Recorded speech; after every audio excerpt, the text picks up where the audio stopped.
Bonjour, je commence cette chaîne YouTube pour la consacrer au tennis.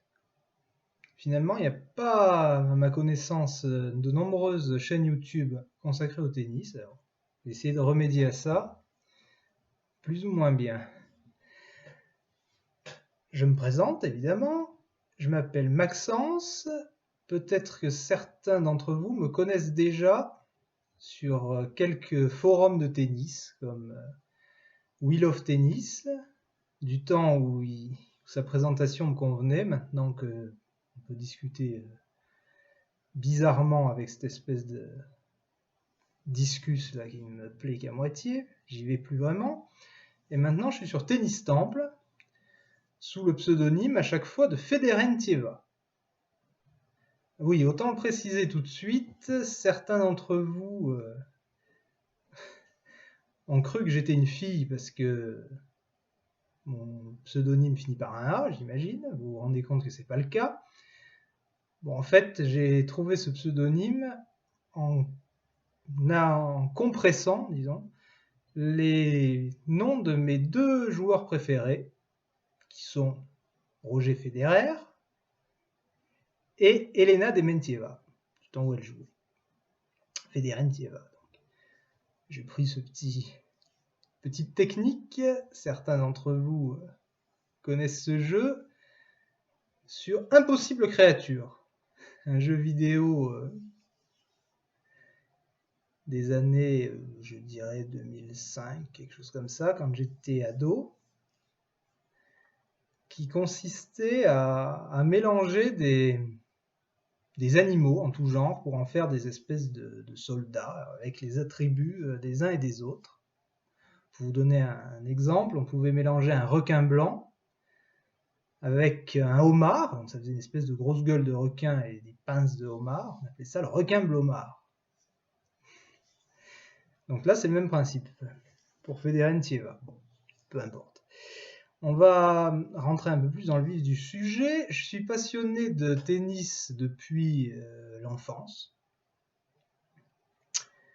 Et en fait, je suis pas seulement passionné de l'actualité du tennis, mais ma passion a pris une forme plus large. Je suis passionné de l'histoire du jeu. J'aime beaucoup regarder des vieux matchs, que ce soit en DVD, les trouver sur YouTube. Je suis même allé aux archives de la BNF pour en voir. J'aime bien tous les livres possibles et imaginables qu'on peut trouver sur le tennis. Je dois avoir pratiquement tous ceux qui existent en français, pour peu qu'ils aient un intérêt quelconque, que ce ne soit pas juste des compilations de photos.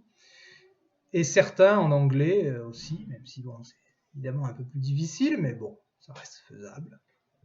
J'adore ça, à tel point d'ailleurs que j'ai fait des études d'histoire et que j'ai fait mes mémoires d'histoire sur le tennis, précisément.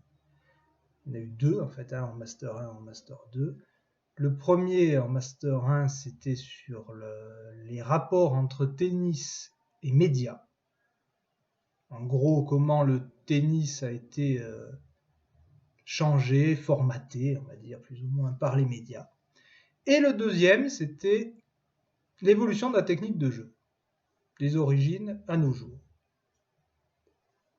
On aura peut-être l'occasion d'en reparler si je fais d'autres vidéos, parce qu'à ce moment-là, au moment où je vous parle, je ne sais pas du tout si cette chaîne va s'arrêter quasiment avant d'être né, et que ça sera sa seule vidéo, parce que ça ne m'aura pas trop emballé, ou tout le monde s'en fout, pour une raison ou pour une autre, même si je ne recherche pas forcément, pas spécialement d'être vu, etc. Je cherche surtout à me faire plaisir, et si ça peut plaire à 2-3 personnes qui aiment le tennis, tant mieux. Où en étais-je? Oui, et on va commencer directement par l'actualité du tennis, on va dire actualité un peu récente, un petit débrief de ce qui s'est passé ces dernières semaines. Pas remonter trop loin en arrière non plus. Alors, ces dernières semaines, nous avons eu Indian Wells et Miami. Vous n'êtes pas sans savoir. Qu'est-ce qui ressort de ces deux tournois? Déjà, je vous le dis d'emblée, parce que ça sera aussi et surtout peut-être une chaîne d'humeur, de mon avis sur le tennis en règle générale, son organisation, les tournois, les différents joueurs, le jeu, tout ça. Ça ne va pas être seulement, ça va pas une chaîne d'information, hein, puisque ça on les a partout, tout le temps, on en est abreuvé. Ce sera plutôt une chaîne, on peut dire de manière peut-être un petit peu ambitieuse, d'analyse et plus simplement d'humeur. Qu'est-ce qui ressort de ces tournois ? Déjà, il ressort que personnellement, je ne les aime pas, ces tournois. On rentre directement dans le vif du sujet. J'aime pas ces tournois pour 2 raisons. La première raison, et ça je pense que je le rabâcherai de manière assez fréquente, mais bon, autant le dire tout de suite, je n'aime pas la catégorie des Master 1000. J'aime pas cette catégorie, d'une part parce que je trouve que les gens y accordent trop d'importance. Faut être clair, les Master 1000, ça parle aux initiés, aux passionnés de tennis, ça parle pas aux gens. On va n'importe où, on sort dans la rue, on demande aux gens qu'est-ce que c'est un Master 1000, qui a gagné Miami, qui a gagné Cincinnati en 2013 ou Shanghai en 2010. Je veux dire, les gens, ça va parler à une personne sur 1000. Donc bon, pourtant le tennis c'est un sport très populaire, les gens, bon, même s'ils ne sont pas spécialistes, ils connaissent quand même, mais ça ils connaissent pas du tout. Faut pas se faire d'illusions, c'est un truc de spécialiste. Donc, bon, ça existe très bien, mais il faut pas commencer à dire, par exemple, sous prétexte que ça donne la moitié de points d'un grand chelem, ce serait la moitié de la prestige d'un grand chelem, ça n'a strictement rien à voir. Pour moi, bon, d'ailleurs, je serais amené peut-être à vous en parler, je me suis fait un petit calcul personnel des points, etc., des petites feuilles où, si vous voulez, chaque année, je marque les résultats principaux, et j'ai donné des valeurs à chaque accomplissement, beaucoup plus réduits en points, évidemment, que les points de l'ATP. Et pour vous donner un ordre d'idée, un grand chelem, je lui attribue 10 points, et un Master 1000, 2 points. C'est-à-dire que je lui donne 1/5 des points d'un grand chelem. Ça me paraît, personnellement, être un rapport plus vrai de ce qu'est le prestige d'un Master 1000 par rapport à celui d'un grand chelem. Alors 1/5, un quart, on peut discuter, bien sûr. Mais pour moi, en tout cas, c'est jamais à la moitié d'un grand chelem. Celui qui gagne 2000, il va pas se dire, bah tiens, ça y est, j'ai mon grand chelem. Jamais de la vie. D'ailleurs, à la suite de Miami, j'ai vu que Roger, autant vous le dire tout de suite, moi je prononce Roger. Je suis pas spécialiste dans la prononciation de Roger. Ça ne me parle pas. J'ai toujours dit Roger depuis que je suis petit, alors je ne vais pas changer ça sur mes vieux jours. Roger il se retrouve premier à la race devant Djoko. Alors que le seul tournoi important à mes yeux du début de saison, Djoko l'a gagné, l'Open d'Australie, et Roger il a fait 8e de finale. Je sais pas, on demande à 100 joueurs, je pense que les 100 préfèrent faire le début de saison de Djoko que celui de Roger. Et je le dis d'autant plus facilement que je suis un fan de Roger. Mais non, on préfère cette espèce de compte de points qui fait rentrer dans la tête des gens que les Master 1000 auraient une importance qui, à mes yeux, qui n'ont pas vraiment. Moi, c'est des tournois, comme j'aime à la préciser, c'est un petit peu comme des bacs blancs. Le Grand Chelem, ce serait le bac. Et bien le Master 1000, ce serait son bac blanc, une préparation un peu améliorée dans les conditions, avec tout le monde. Attention, je ne dis pas du tout qu'ils sont faciles à gagner et qu'ils n'ont pas de valeur sportive. Je dis juste que dans la carrière de joueurs, et a fortiori de grands joueurs, comme c'est souvent eux qui les gagnent, Roger, là, qui vient de gagner son 25e, je crois, Master 1000, ça change quoi à sa carrière? Pour moi, strictement rien. Que ça change quelque chose à la carrière de Thiem, qui a gagné son premier, et encore, franchement, Thiem, c'était un bon joueur de deuxième zone, on va dire, jusqu'à il y a 2 semaines. Qu'est-ce qu'il est aujourd'hui? Bon joueur de deuxième zone. Voilà. Ok, il est content de l'avoir gagné, très bien. Ça, à la limite, on peut dire que ça change un peu l'image de spécialiste exclusif de la terre battue qui lui collait un petit peu à la peau jusqu'à présent. Bon, admettons. Mais ça va pas plus loin. Hein. Et pourtant, il a quand même battu Roger en finale. C'était pas non plus. C'était Indian Wells que certains considèrent comme le 5e Grand Chelem, ou si on veut pas s'emballer autant, parce qu'il y a quand même Masters, Jeux Olympiques, tout ça qui sont au-dessus des Master 1000. Mais disons le plus gros Master 1000.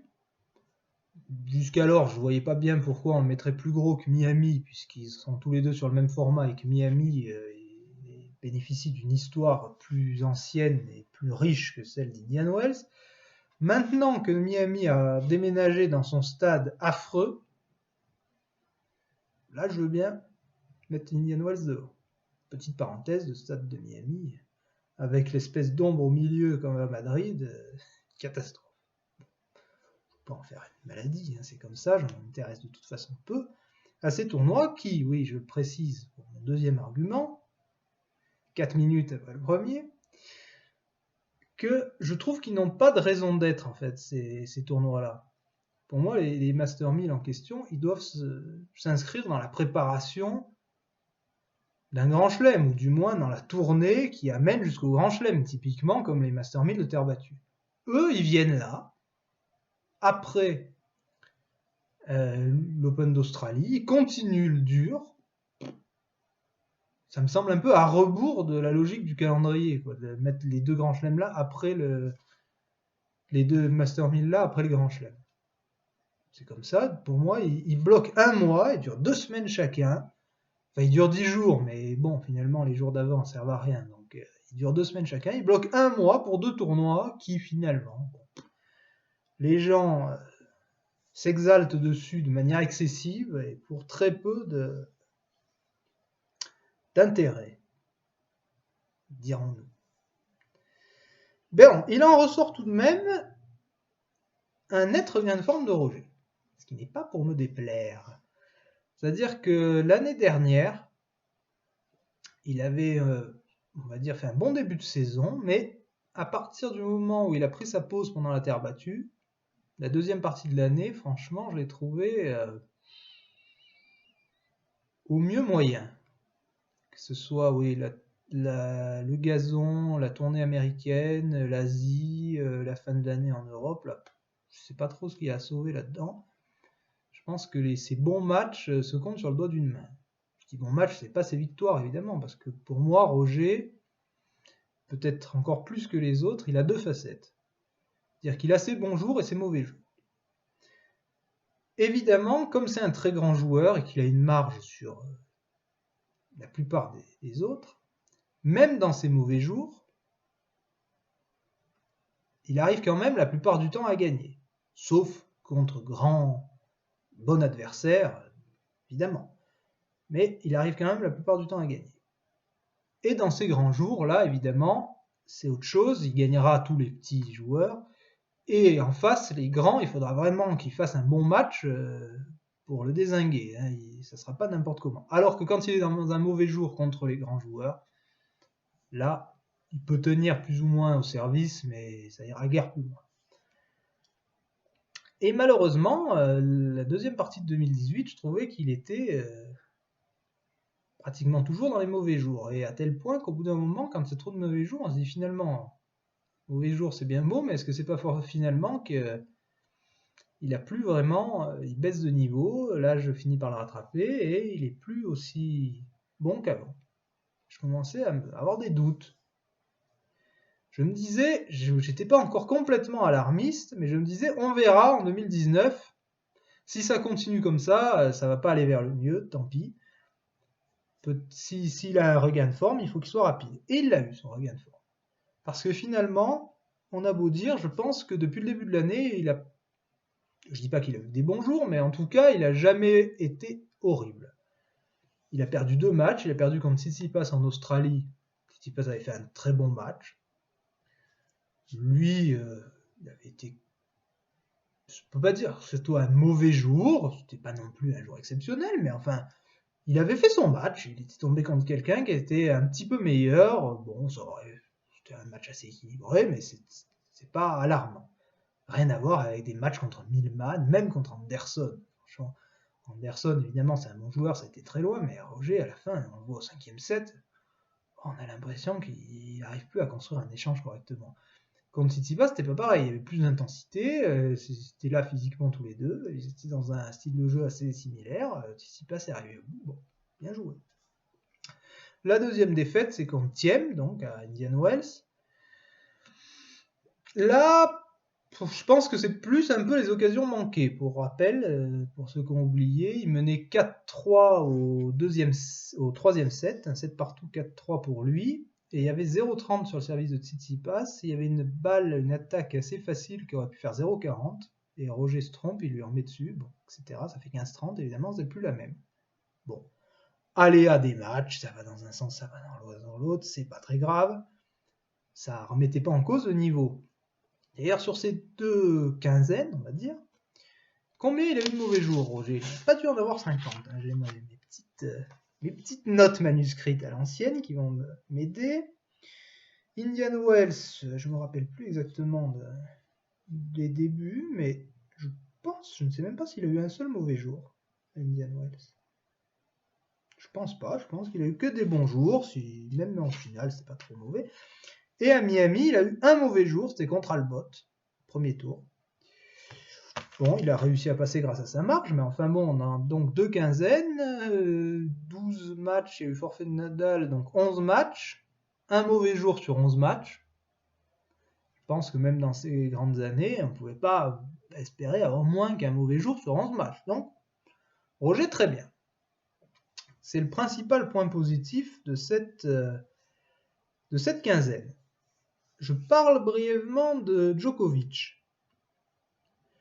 Djokovic, à mon avis, il n'était pas vraiment impliqué là-dedans. Je pense qu'il venait de gagner l'Australie avec, quand même en faisant quelques démonstrations. À mon avis, là, il est arrivé à un point de sa carrière où il est un peu moins ogre. Il se concentre surtout sur les grands chelems. On peut dire qu'il adopte plus ou moins mon état d'esprit. On peut dire qu'il a vu que les Master 1000, il en a un camion et qu'un de plus, un de moins, ça ne changera pas grand-chose. Il vient les jouer parce qu'il n'est pas blessé. Il va... Ok. Je pense qu'il n'était pas spécialement motivé.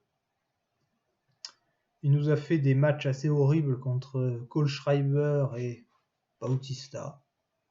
Des adversaires valeureux, mais bon, tout à fait à sa portée. Je pense qu'il n'aurait jamais perdu contre eux en Grand Chelem. Donc là, s'il a perdu, c'est pas qu'il a voulu perdre, mais c'est qu'il venait un petit peu la fleur au fusil, hein, qu'il n'était pas très impliqué. Donc je pense qu'il ne faut pas tirer de leçons sur ces tournois pour lui, qui repartira sûrement de plus belle. Peut-être pas à Monte Carlo, etc., parce qu'il n'y a pas vraiment de raison qu'il soit plus impliqué à Monte Carlo qu'à Miami. Mais plutôt à Roland Garros, Wimbledon, ça m'étonnerait que dans ces deux grands chelems, il n'en gagne pas un des deux. Je précise aussi que Nadal, lui, pour parler du dernier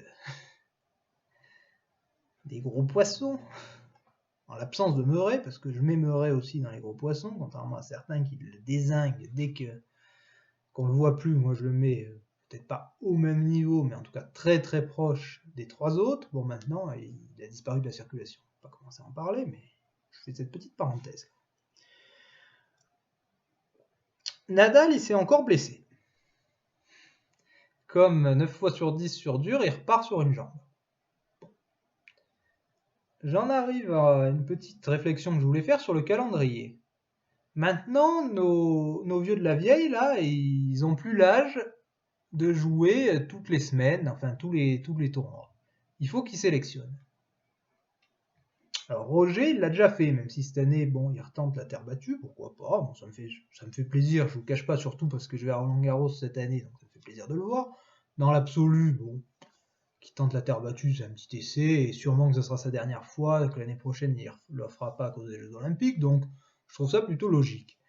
Mais on va dire que Roger, il a limité son nombre de tournois. Hein. Dans l'année, il va faire Australie, il va en faire un petit en février, il va faire Indian Wells, Miami, après il y aura sa longue pause durant la terre battue, il va donc revenir bien frais, il va faire 2 petits tournois de gazon, Stuttgart, Halle, il le donne évidemment, il va se faire Cincinnati, encore une petite pause d'un mois entre les deux.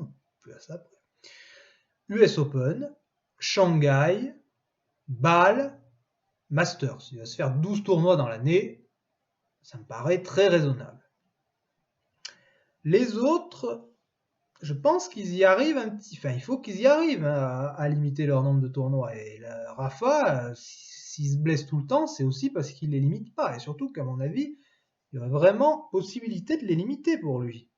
Un calendrier qui me semblerait logique pour un Rafa sur le retour. Ce serait Australie. Après la trêve, il est frais. Ok. Après, je le verrais bien un petit peu s'envoler pour l'Amérique du Sud. Tâter un peu de terre, je sais qu'il est plutôt amateur. Donc 2 petits tournois en Amérique du Sud, par exemple Buenos Aires, Rio. Ensuite, je ne jouerai pas Indian Wells Miami à sa place. C'est bon, il n'y fera rien, ça ne changera rien à sa carrière, il n'y fait que de se blesser. Il revient et joue Monte Carlo, éventuellement Barcelone, Madrid, Rome, Roland Garros, Wimbledon. Une petite pause, il se joue un Master 1000 de l'été américain. Et l'US Open. Voilà. 11 tournois pour Rafa. Je m'arrête là. Je me fais donc 2 grosses pauses. Mars, je joue rien. Ça, je suis à bloc pour la terre battue. Et fin d'année, de toute façon, c'est pas sa période. Il arrive en mauvais état. J'arrête ça et je m'arrête après l'US Open. Voilà. Un programme qui me semble assez logique pour Rafa. Pour Djoko, quant à lui, bon, il n'a pas cette histoire de surface privilégiée ou non. Il est un peu plus jeune, un peu moins blessé, donc je pense qu'il est peut-être un peu moins... Il a un peu moins l'obligation de jouer moins, mais bon, peut-être que comme il a l'air de vouloir le faire, il va un peu moins s'impliquer. Bon. Quoi qu'il en soit, tant qu'on est autant bouclé, la boucle, je ferai comme calendrier à sa place, Australie, Indian Wells, Miami. Petite pause, je ne jouerai pas Monte Carlo, donc je reprendrai Madrid, Rome, Roland Garros, Wimbledon, les 2000 des États-Unis, US Open, Shanghai, Bercy, Master. 13 tournois pour Djoko. Raisonnable. En gros, ça fait les grands chelems, les 1000, et je fais sauter Monte Carlo, que les joueurs aiment bien faire sauter, il arrive assez vite après. Enfin voilà, un petit programme anti-blessure pour nos vieux de la vieille. Efficacité pas assurée, mais on va dire que c'est pas dénué de sens, à mon avis. Qu'est-ce qu'on a comme autre renseignement? Bon, un petit mot sur Thiem quand même. Il a gagné Indian Wells, il m'a mis un petit mot. Je vous cache pas que c'est pas le joueur qui m'emballe le plus. Parce que il a un style qui me séduit pas vraiment, c'est-à-dire que tous ses coups ont l'air arrachés. Il fait un coup, on a l'impression qu'il s'arrache le bras. D'ailleurs, c'est pas complètement illogique parce que je l'avais croisé une fois à Roland Garros, et en fait, on n'a pas l'impression, mais il est d'un physique assez frêle. Il est pas très grand, et puis surtout, il est assez menu en fait quand on le croise comme ça dans les allées. Moi, qui suis pas spécialement baraqué, il était à peu près de ma corpulence. J'avais pas du tout l'impression que c'était une bête athlétique. Il était vraiment très... Il avait un physique très banal, on peut dire. Donc ça m'étonne pas qu'en voyant les grosses frappes qu'il met, il soit un peu obligé de faire des efforts surhumains pour les délivrer. Et ça c'est pas un style qui m'emballe. Quand je vois un joueur qui a l'air en souffrance, moi je préfère ceux qui sont un peu déliés, un peu en relâchement. Et on va me dire c'est que c'est pas du tout son cas. Après, ce qui compense chez lui, c'est le revers à une main. Peut-être que, parce que ça devient un oiseau un peu rare, j'ai une petite tendresse pour les joueurs qui ont un revers à une main. Autant vous dire, si Thiem n'avait pas un revers à une main, je le mettrais vraiment au bas de ma liste. Il a un revers à une main, il remonte un petit peu, mais bon, on va dire qu'il est dans mes joueurs moyens, quoi. Ni je les soutiens, ni je les aime pas, ils sont un peu entre les deux. Petit mot aussi, tant qu'on y est, sur Johnny. Pas à l'idée. peut-être l'occasion de traiter du sujet un jour, j'en doute. Enfin, sait-on jamais. Johnny Isner. Moi, c'est un joueur que j'aime bien, Isner. Déjà, je déteste pas les gros serveurs, contrairement à la plupart d'entre vous. Sûrement, parce que je vois souvent que sur leur feuille de match, ils sont considérés comme des diables. Mais je déteste pas les gros serveurs parce que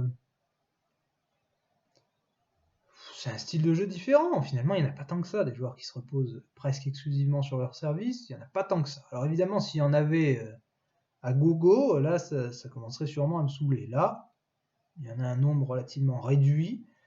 De plus, ils sont pas dans les meilleurs, ils sont un peu loin. Donc ça ne me dérange pas. Accessoirement, notre brave Johnny, il a une bonne tête. Il est gentil, il fait pas le con. Enfin, c'est pas que j'aime bien les joueurs qui font le con, je dis pas le contraire, mais je veux dire, il est pas revêche, quoi.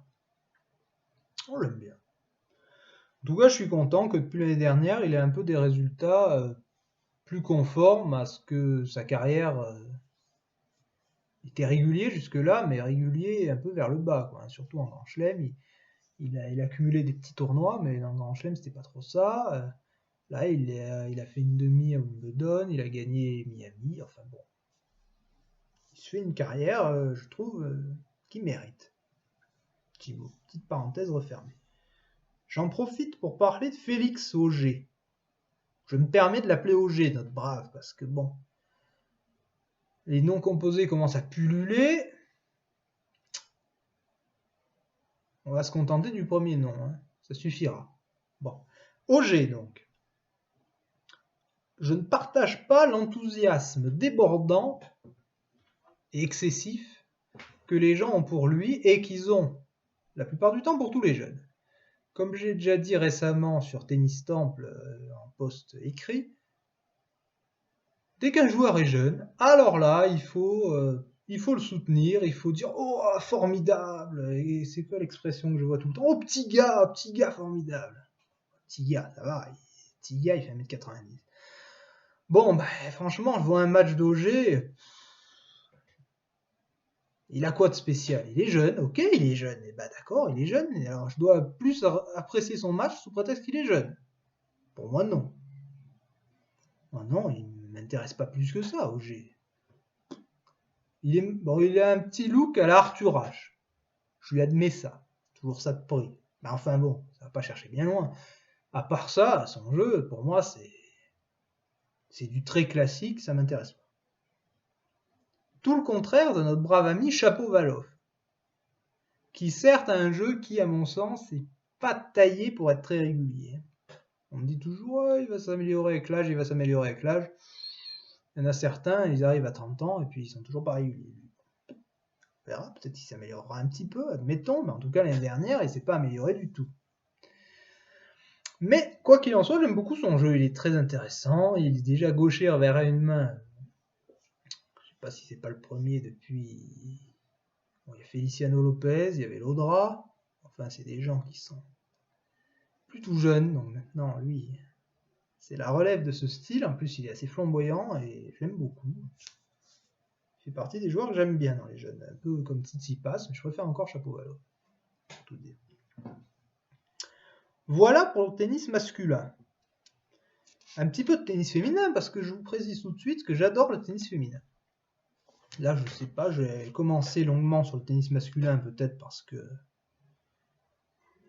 c'est ce qui intéresse le plus la plupart des gens, mais personnellement, je regarde plus de tennis féminin que de tennis masculin. C'est pas une stratégie ou quoi, ok, c'est juste que je m'amuse plus devant les matchs de tennis féminin. J'ai l'impression qu'ils sont plus variés, enfin plus variés, pas dire plus variés, mais plus équilibrés, il peut se passer plus de choses. Ça m'emballe plus. Bon, on va quand même pas être aussi long que sur nos amis masculins, mais enfin, on va quand même dire un petit peu ce qu'il en est. Nous avons eu les victoires de deux jeunes, encore une fois, Andreescu et Barty. Je dis encore une fois, pas spécialement pour les jeunes, mais parce que dans le tennis féminin, j'ai l'impression qu'à chaque tournoi, il y a une révélation. Là, il y a les deux là. Un peu avant, il y avait Bencic qui avait gagné un gros tournoi, enfin un gros tournoi.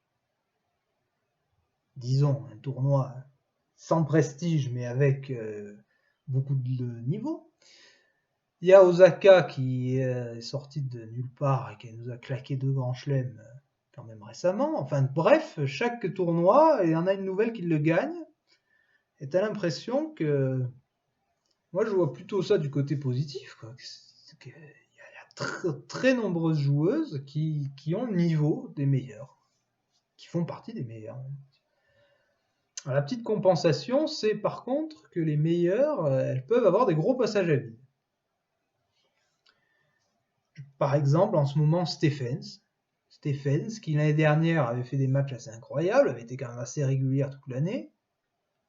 Début d'année là, et notamment Indian Wells Miami, je voudrais bien voir contre qui elle a perdu, notre ami Stephens. Où elle est, notre brave amie? On voit déjà plus. Elle a perdu contre Vaugueleux à Indian Wells. Et à Miami, ça ne doit pas être plus brillant, contre Jabber. Premier tour à chaque fois contre ces deux deuxièmes couteaux, disons. Bon, complètement disparu de la circulation. Mais dès qu'il y en a une qui disparaît comme ça, il y a Barty qui sort du chapeau, qui était déjà un petit peu...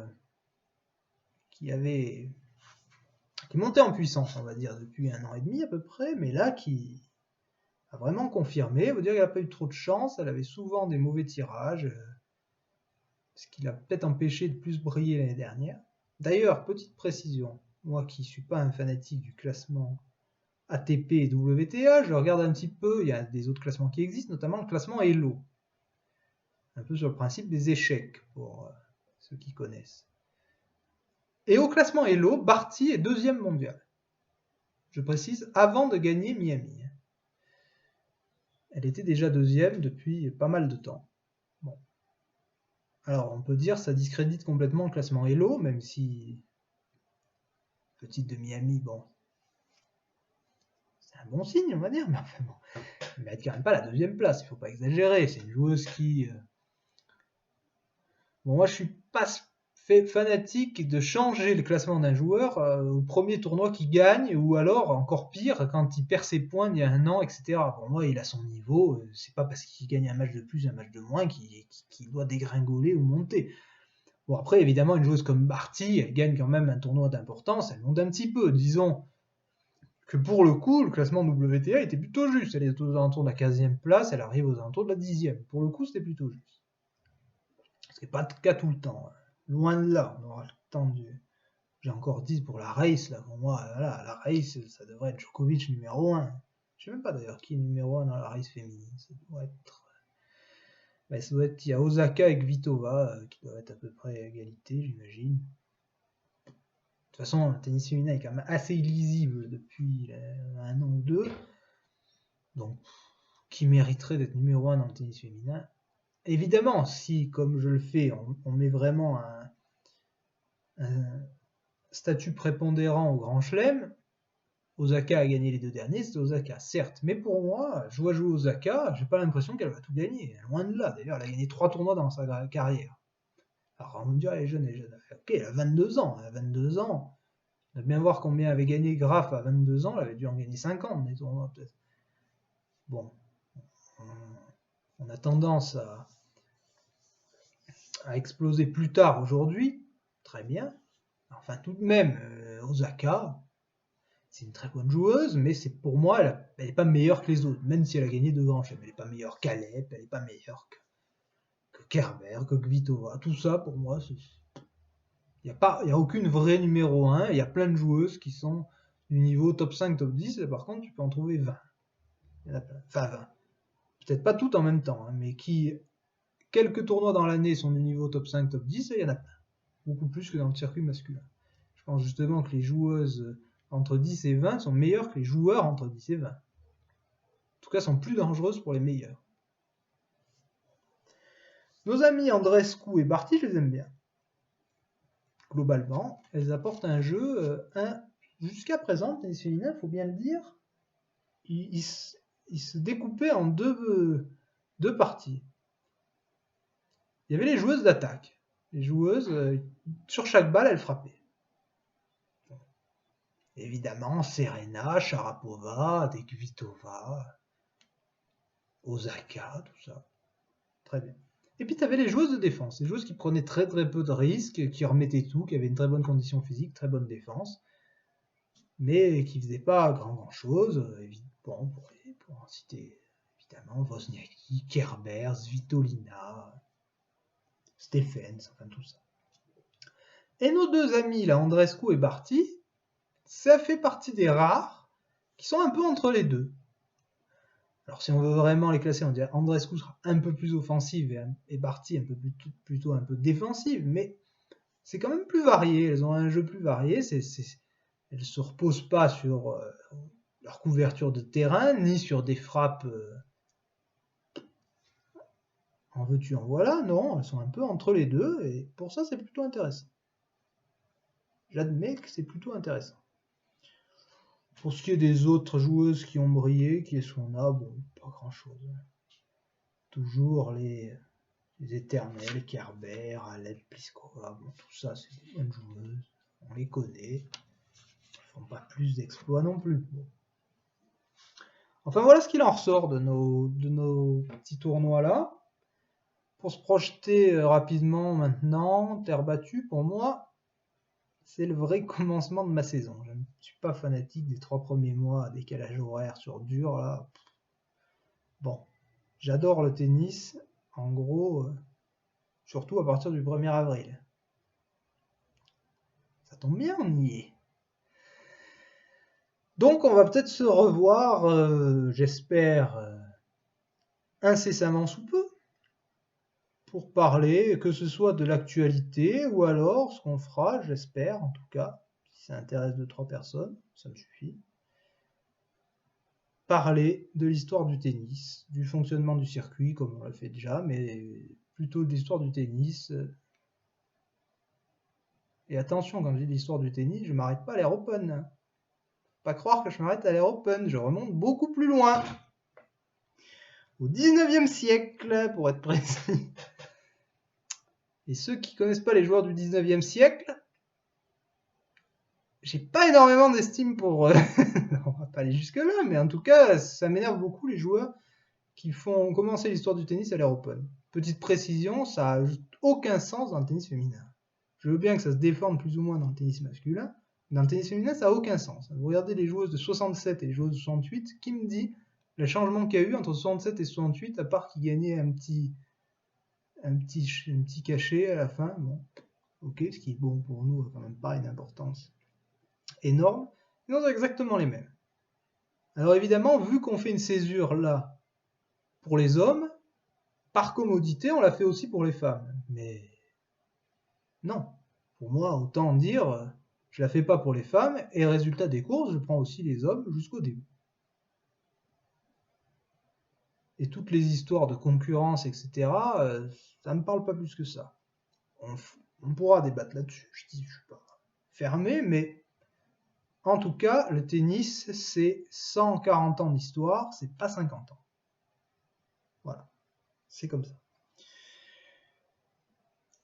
Sur ces belles paroles, bonsoir et à bientôt. Frère Roger à la caméra.